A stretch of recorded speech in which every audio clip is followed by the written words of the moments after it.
22.43. Monks, dwell with yourselves as an island, with yourselves as a refuge, with no other refuge.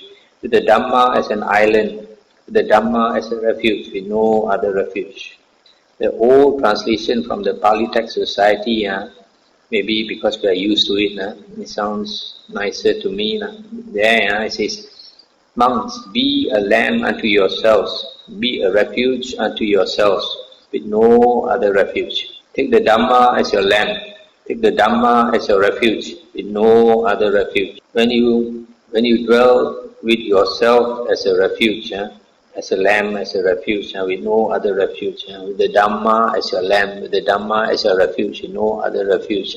The basis itself should be investigated thus. From what are sorrow, lamentation, pain, displeasure and despair born? How are they produced? Let's stop here for a moment before I go further. You see this first opening sentence is very important. Be a lamb unto yourselves, or be an island unto yourselves. Be a refuge unto yourselves, with no other refuge. That means the Buddha is saying, depend on yourself. Don't go and depend on some famous teacher and all that. Don't depend on any other person. Even if we live in the same room as an Arahant, we cannot become enlightened if we don't depend on ourselves. Just like the simile, if you take a spoon to drink soup or to eat your meal, you enjoy the meal, you enjoy the soup. Does the spoon enjoy? The spoon doesn't know the taste of the soup or the food, right? So in the same way, we have to practice a spiritual path. Then only we will taste the fruit of the spiritual path. So that's why the Buddha says that we have to depend on ourselves. We don't depend on anybody else. But the Buddha at the same time says, take the Dhamma as your lamp, take the Dhamma as your refuge, with no other refuge. So we only have to depend on two things. One is to depend on ourselves, and secondly to depend on the Buddha's Dhamma. Not some teacher's Dhamma, not some any other teacher, but the Buddha's Dhamma. The original Dhamma of the Sammasambuddha, which is found in the earliest Nikayas like this. So here the Buddha says you should investigate from what are sorrow, lamentation, pain, displeasure and despair born. How are they produced?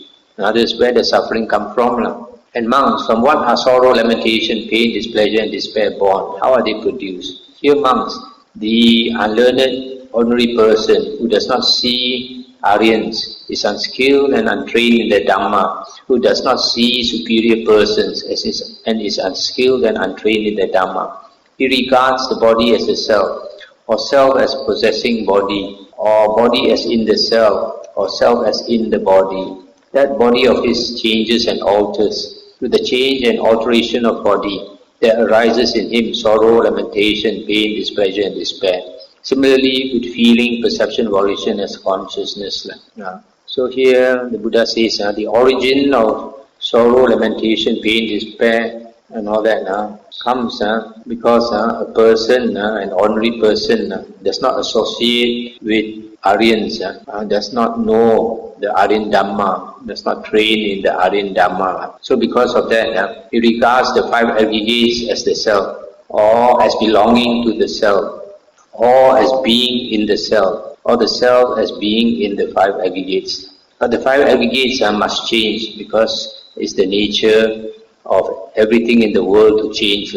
So when the five aggregates change and he is too attached to the five aggregates, then when they change, he cannot accept it. So sorrow, lamentation, pain, displeasure and despair arise. That is how suffering comes about. But monks, when one has understood the impermanence of body, its change, fading away and cessation, when one sees as it really is with correct wisdom thus, in the past and also now, all bodies are impermanent, suffering and subject to change. Then sorrow, lamentation, pain, displeasure and despair are abandoned. With their abandonment, one does not become agitated. Being unagitated, one dwells happily. A monk who dwells happily is said to be quenched in that respect. When one has understood, similarly, when one has understood the impermanence of feeling, perception, volition and consciousness, one sees as it really is, with correct wisdom, in the past and also now, all aggregates are impermanent, suffering and subject to change. So if he sees that, then he is not attached to it. Then sorrow, lamentation, pain and despair and all are abandoned. And with the abandonment, he does not become agitated. He dwells happily. It's the end of the sutta. So you see, sorrow and lamentation, all this suffering is born from attachment to the five aggregates, which we take to be the self or as belonging to the self.